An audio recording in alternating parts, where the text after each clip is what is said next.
being the second best pitcher in the American League. The Yankees have Severino, Luis Severino, who probably is the third or fourth best pitcher in the American League as he's emerged this season. But what do they have behind him? Tanaka has been kind of up and down, and he was good the other night. I was at that game that he pitched Thursday night. Cousin Andrew and future wife Lauren gave me a ticket, called me up at about 6:45. Right. So you want to go to the Yankee game? I'm like, yeah, I'm in Queens. They're like, well, we'll just email you the ticket. That's the beauty of modern technology now. Yeah, well. They just had to email me the ticket. I showed my phone to some dude at the gate. I'm like, I don't even know how to do this, but here, this is what you need. And he's like, yeah, go ahead. And he scans my phone and walked in. And I have no problem with that, but I wish there was some sort of service. Knowing the baseball teams or football teams, they'd probably charge you a lot of money, but there should be some sort of service for the people who like tickets. Let's say you get an e-ticket, right? But you want to get a hard ticket for your collection, right? Whatever. I get you. There should be some sort of printout thing at the stadium that says, okay, I'm in this seat. I need to get a ticket version of this e-ticket. I get what you're saying. I don't have any problems with that because I know people who are like that as well. My buddy Andrew Van Valen is like that when we go to concerts together. He's always talking about he wishes he had a ticket. Right. So and it's rare nowadays.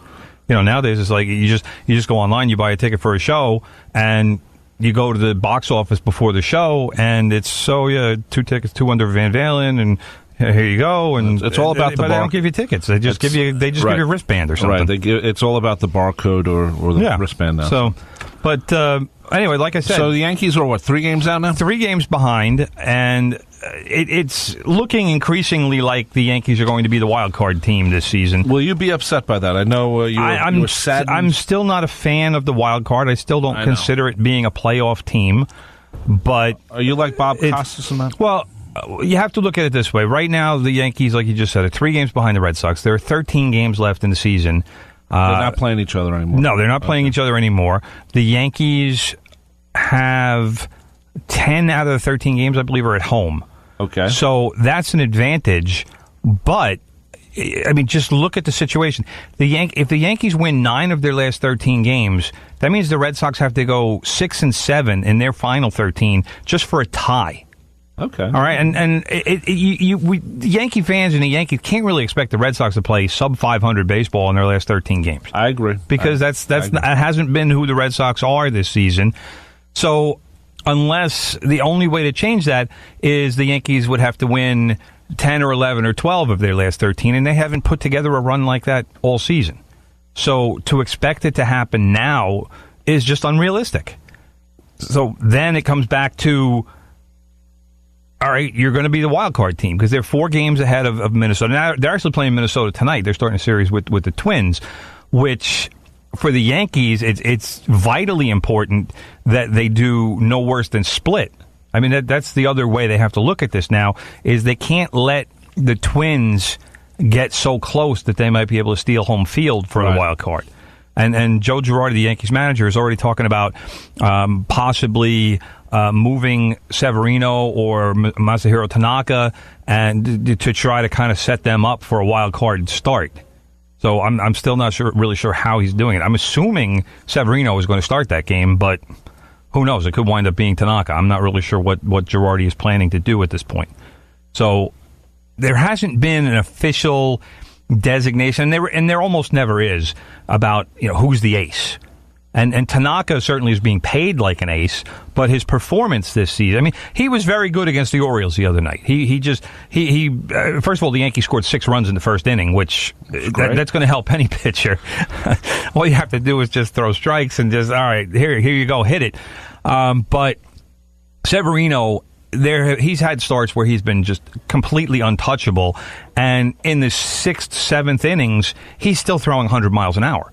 So I don't know how Girardi could say no if he can put Severino on track to start that wild card game. I don't know how you say, well, I would rather have Tanaka start this game, because you still have to get to the next round. And Tanaka, to me, isn't the surer thing of the two. Is the wild card 1 game? 1 game. Okay, so 1 game, winner take all. Winner moves on. I think if I'm Joe Girardi, you might want to plan for that, because once you bypass that, get past it, then you're in the playoffs, so to speak. Well, more than just the wild card. Yeah, that to me is the playoffs. Yeah, and to me, I think Joe Girardi needs to get past this. I mean, it's define need. Why does he need to do it? I think, you know what? As much as he's been a good influence on the Yankees, I guess, has he been a great manager? He's won one World Series. Look at what he's had to manage. I mean, it's still the Yankees. Let's remember. It's still the Yankees. But let's remember where we were in March and April, and what we were predicting for this team. Well, who predicted? This was supposed to be me. I said they were going to do very good this year. This was supposed to be a season of development, right. A season of growth, and I said they were going to compete for a wild card spot. I didn't think they were going to be 4 games in front for the wild card. And the Mets were supposed to be already in the playoffs. Yeah, the Mets were supposed to be starting to print World Series tickets at this point. Why not? So when we're looking at when you're previewing a season, nobody expected the Yankees to make the moves that they made at the trading deadline. Although I'll tell you what, the Sonny Gray trade, that's a trade you make either way. Because here's a guy who's under team control for a couple of years. The minor leaguers that the Yankees gave up were a couple of guys who have had major surgery, and Mateo, who was their great shortstop prospect, but now Gleyber Torres is the next great shortstop prospect. And to be honest, I don't think he's going to play shortstop for the Yankees. I can't see them getting rid of Didi Gregorius. Guy's an outstanding defensive shortstop. Yesterday, he tied the Yankee record. He hit his 24th home run of the season. Ties the Yankee franchise record for a shortstop. Ties Derek Jeter. So wow. How do you get rid of a guy who's excelling at the position? I don't care how good any minor leaguer is. If you have a player who is an all-star caliber at his position, you don't hand that job to an unproven minor leaguer. How many guys have come up and with all kinds of accolades and all kinds of, he's a sure thing, can't miss, he's going to the Hall of Fame, and like Greg Jeffries, how's that for an example? All right, that's what I'm talking about. You cannot phenom. Remember that? But that's what I'm saying. You can't take. Do we tell the story? You can't take a job away from somebody who has already proven himself in the major leagues to give it to somebody who has all kinds of promise. I don't. Go ahead. I don't know what the phenom story is talking about. Don't you remember? No, I don't know. Tell me. I don't know. You were working for Newsday at the time, right? And you came home and you had the paper Phenom. Okay. And you said, why the hell they take it? Well, you didn't use hell. Yeah, I might have. You said, why the hell are they promoting this guy? He hasn't done anything yet. And you were flipping out. Richie was there, and maybe Bob was there. I was pretty smart back then, wasn't I? You were angry as hell about Greg Jeffries. Wasn't I pretty smart? Because he was on the cover of Newsday. The front cover or the back cover? Front cover. Oh, that's insane. Well, maybe it was the back cover, but it wasn't covered. Unless he had actually done something in the game. But yeah, but that's my point, is back then, everybody was so excited about Greg Jeffries. He was supposed to be this otherworldly hitter. He was supposed to be the guy that leads the Mets into the next generation, just like Generation K. There's another example. Yeah. But this is what I'm talking about. You cannot take an established, really good major league, like I said, all-star caliber. You can't take that player off the roster. No, you can't. You can't. To give the job to... Now, Starlin Castro is another story. And the reason he is because he's also a very good player, but number one, he makes a lot of money. Right. And number two, he's not as good as Didi. So that's a guy who, all right, maybe that's where you find your spot, or Gleyber Torres could wind up being an outfielder. He's an incredibly good athlete. So that's why teams like the Yankees, the Cubs have also done this, and to a certain extent, I think the Red Sox have done this a little bit. You draft athletes, and most athletes play shortstop because that's the most athletic position, and center field, because your center fielder is obviously all over the outfield. He's got to cover, if the ball's going right field, he's got to back up. Stadium, they've always had a big center field. But that's the whole thing about middle of the field and being strong up the middle. That's the way you win titles. Well, if Gleyber Torres doesn't wind up playing shortstop, chances are he'll play second base.